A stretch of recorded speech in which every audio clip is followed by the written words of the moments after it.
Welcome back, and tuning in virtually is London-based designer Patrick McDowell. After studying at Central St. Martin, Patrick has gone on to reinvent the role of a fashion designer as we know it today. Hosting London's Fashion Week's first ever swap shop, collaborating with global brands to promote sustainability and creating collections completely digitally, Patrick's creativity knows no bounds. So today, Patrick is the Sustainability Design Director at PINKO and founder of Patrick McDowell. So hi Patrick, thank you for joining us. Hi everyone, thanks so much for having me. It's such a pleasure to be here virtually with you all. But listen, I got plenty of questions and we need you to answer them. And let me just go right away to the first one, because you pretty much also have seen the fact that as you likely encountered in the industry, the term sustainability is so commonly used that many think it has become something of a buzzword. So of course we would like to know, how do you define genuine sustainability within the fashion industry? I mean, for me, it's about something which has either a neutral or a positive impact on the planet, and that's hopefully a future of sustainability too, that we can look into regenerative processes rather than things that kind of just have less of an impact. And for me, it's also just about trying your best. You know, I think it's really important that everybody tries and has the space to try their best. And how do you, what are some of the biggest sustainability misconceptions you've encountered as a designer? I think that, you know, sometimes, I think it's changing, but certainly when I started, people assumed that sustainability had a certain aesthetic attached to it, and I always try to prove that that isn't true. I think that sustainability should be kind of ingrained in all of the processes in a business, and it shouldn't affect at all. Actually, it can enhance the overall aesthetic of a brand. And so I've always tried to prove that things can still be really glamorous and sparkly, because that's who I am, but also have less of an impact than their kind of unsustainable sister garments, I suppose. And also the fact that it's a common kind of misconception that sustainability is really expensive. I think if we look at the fundamentals of it, it's about not wasting, and you know, when you don't waste, you can save businesses lots of money. And we have to remember that some of the most sustainable people on the planet are those with from the most challenging socioeconomic backgrounds. So I think seeing it as an opportunity instead of a hindrance to a business can be super beneficial. And I think if you don't start doing it now, then your business is going to be in quite a tough place in the next kind of 10 years. But when it comes to the misconception, sorry for this question in between, because you just said that the misconception is that producing sustainable fashion becomes more expensive. I mean, wouldn't that be something that would add value to the consumers who will be like, well, I'm just going to buy sustainable because it's so much more valuable? I mean, this should be more of a surplus. Or is it just like from the producer, from the perception of the producer, there's like, ah, no, we don't want to spend too much money on it?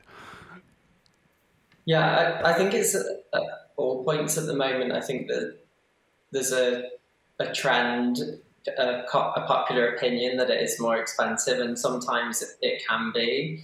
But we also have to remember that, you know, as an active citizen in the fashion industry, which we all are, anybody that wears clothes is actually an active citizen in the fashion industry, whether you like it or not.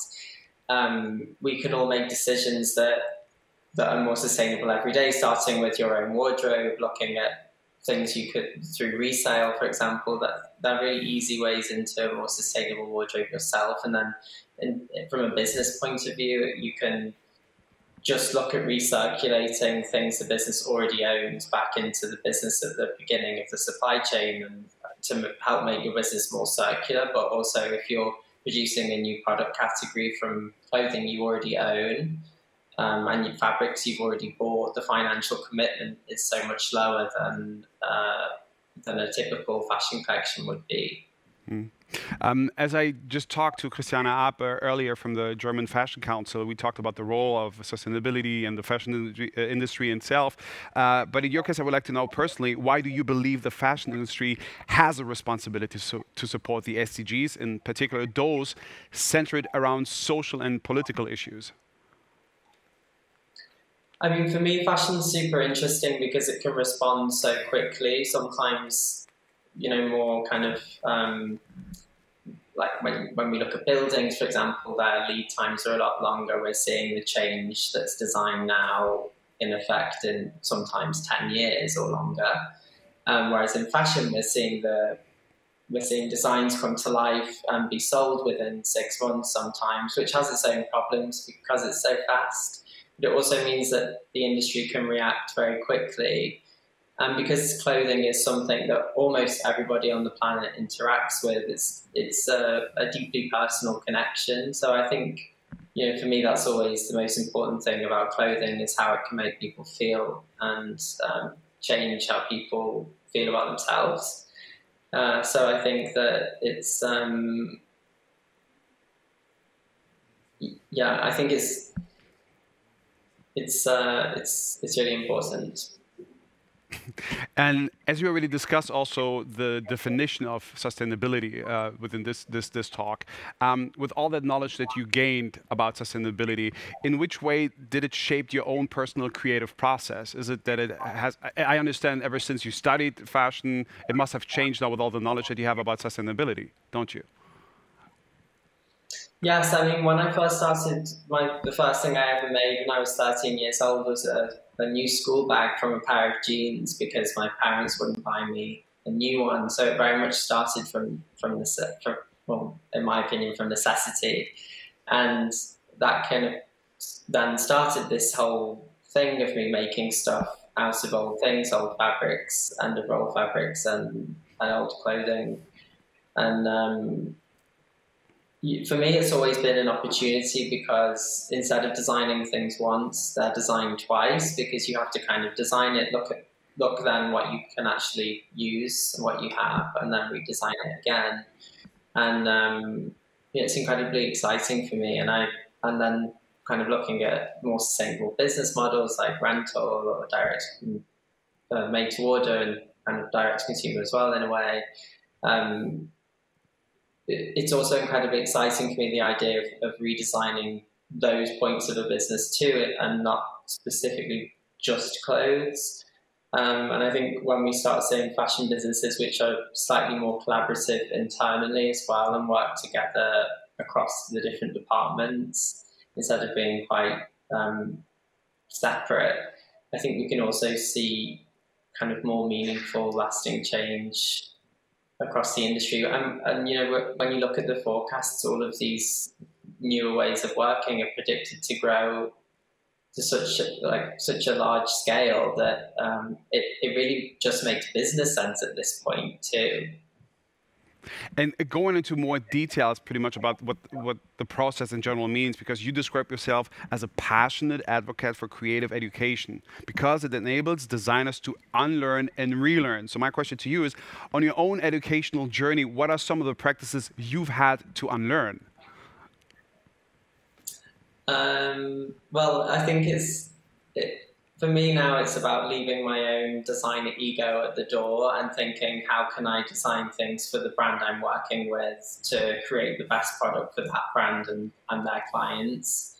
It can be incredibly challenging for brands when I come in and ask to use things that have already been in store and redesign them, because suddenly this process, which works very well, of ABC is thrown on its head, and I'm asking to go from Z, Y, G, A.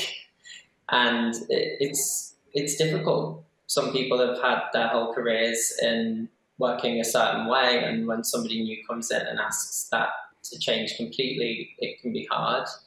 But that being said, I really believe that the newer generation right now, the under 20s, I think they're fine. They grew up with technology from the beginning, and I think they have a different mindset.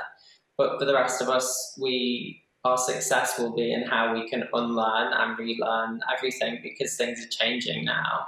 And we don't live in the same world that we used to live in. And if we want to thrive, we need to be able to change kind of the business models that were basically set up in the Industrial Revolution. And we're in 2021 now, and we can't keep relying on these super old business models to kind of support us in our needs in this day and age. For example, the fashion industry's business model was effectively started by Charles Frederick Worth back in the 1800s. And of course, it's kind of crazy to me that we're still following this, essentially the same business model now.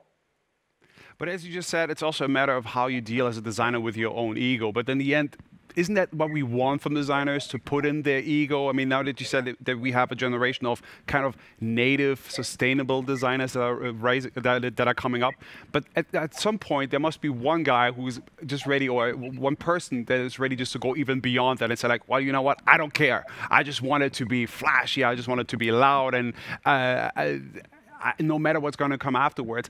How would you see a possibility just to keep those egos in check? Is it just simply by saying like, no, you shouldn't, or maybe you have a different approach that you should go for in order just to remain sustainable and social conscious?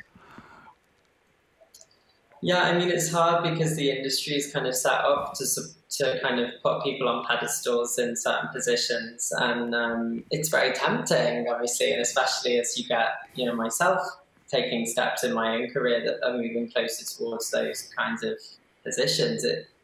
Of course, it can be tempting to one's ego, but we have to remember that, you know, I think it's quite inefficient working like that, and also I think people are ready to leave the kind of 1980s fashion house power people way of working behind, and I think people are interested in a different way of working now. That we've already seen kind of like celebrity designers, which I think you kind of hinted at too, as in the designer themselves becomes a recognizable figure, and I think we can use those voices as a force for change. And I think people are interested now about lots of points of a fashion business, and we're seeing that with brands opening their doors and documenting their making process.